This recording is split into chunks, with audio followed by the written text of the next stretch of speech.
शुरुआत राजीव हर बार की तरह मैं आपसे ही करना चाहूंगा क्योंकि मुद्दा एक बार फिर काफी गर्मा गया राहुल गांधी के इस बयान के बाद।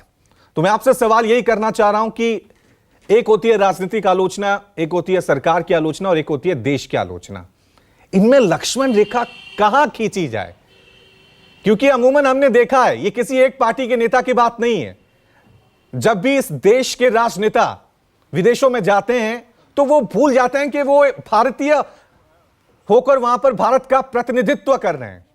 ऐसा लगता है जैसे तमाम राजनेता वहां जा रहे हैं तो किसी राजनीतिक पार्टी को लीड कर रहे हैं, उसका नेतृत्व कर रहे हैं, भारत का नहीं। तो ये जो लक्ष्मण रेखा खींची जानी है, कौन देश को बदनाम कर रहा है? अगर मैं सच कह रहा हूं, अगर भारत में कोई समस्याएं हैं तो क्या ये देश को बदनाम करना है? क्या ये राजनीतिक आलोचना है? किस तरह से देख रहे हैं अभी जो ये सियासी घमासान चल रहा है? राजीव।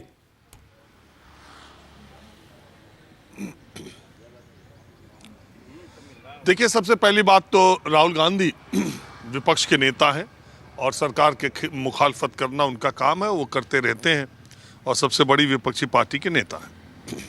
अब वो विदेश गए हैं, उनसे सवाल अगर पूछा जाए कि प्रधानमंत्री नरेंद्र मोदी की सरकार के बारे में आपका क्या कहना है, तो विपक्ष के नेता किसी दुनिया के किसी मुल्क का हो और किसी भी पार्टी का हो, अगर जहाँ की उसकी जिसके खिलाफ वो सियासी लड़ाई लड़ रहा है, अगर उस सरकार के से सवाल पूछा जाएगा तो दुनिया का कोई भी नेता उसकी मुखालफत करेगा। और जैसे राहुल गांधी यहाँ करते हैं वैसे ही उन्होंने वहाँ एक सवाल के जवाब में कहा।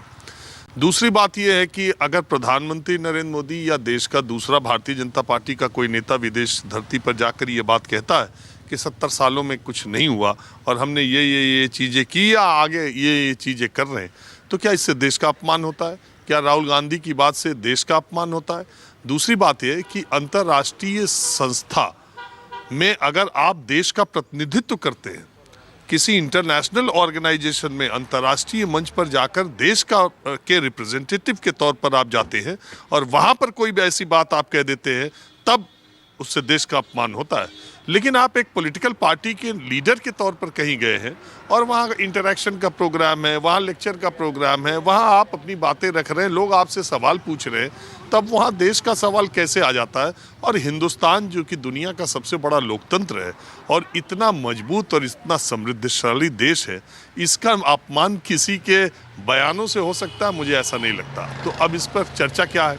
चर्चा ये है, एक नैरेटिव सेट किया जाता है कि इन दिनों एक प्रचलन सा है कि प्रधानमंत्री नरेंद्र मोदी या भारतीय जनता पार्टी की केंद्र सरकार के खिलाफ अगर कोई बात आप भारत की धरती पर भी करेंगे तो भी वो देश का अपमान है, विदेश में करेंगे तो बहुत ही बड़ा अपमान हो जाएगा।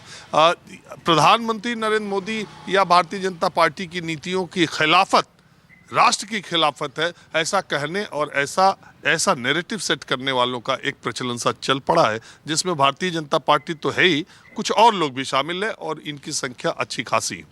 प्रधानमंत्री नरेंद्र मोदी का विरोध राष्ट्र का विरोध है, ऐसा मानने वालों की भी संख्या अच्छी खासी है। और ये वही स्थिति जाति, मैं उस वक्त तो था नहीं, लेकिन ये अगर किताबों में और संस्मरणों में आप पढ़ेंगे तो ये स्थिति उसी तरफ जाती दिखती है जब India is Indira, Indira is India कहा जाता था।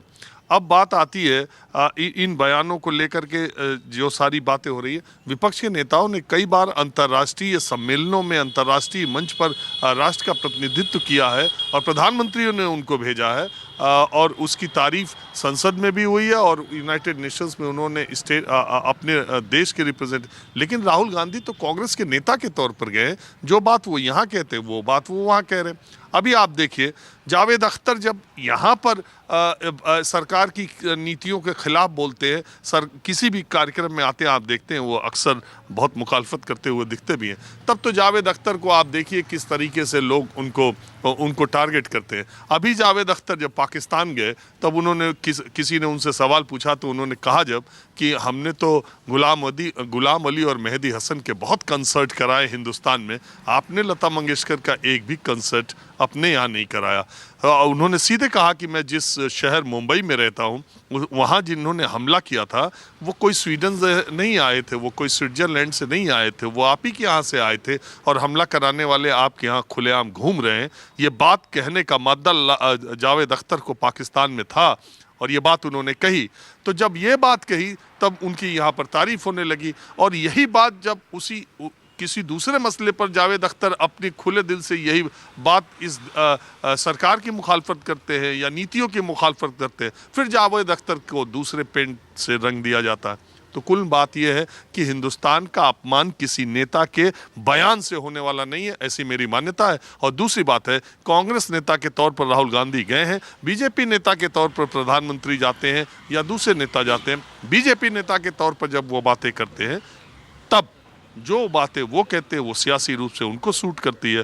राहुल गांधी जो बातें कर रहे हैं वो उनकी सियासत है। बिल्कुल यही कह रहे हैं, ये सियासत हो रही है, ये सियासत को सूट करता है या वाकई में देश को लेकर इस तरह के बयान सही नहीं है, इस पे हम लगातार चर्चा कर रहे हैं। नमस्कार, मैं हूं मानक गुप्ता। अगर आपको हमारा ये वीडियो पसंद आया हो तो इसे लाइक और शेयर जरूर करें और हां, हमें सब्सक्राइब और फॉलो करना ना भूलें ताकि आप देश और दुनिया की कोई खबर मिस ना करें। तो जुड़े रहिए हमारे साथ और देखते रहिए न्यूज़ 24।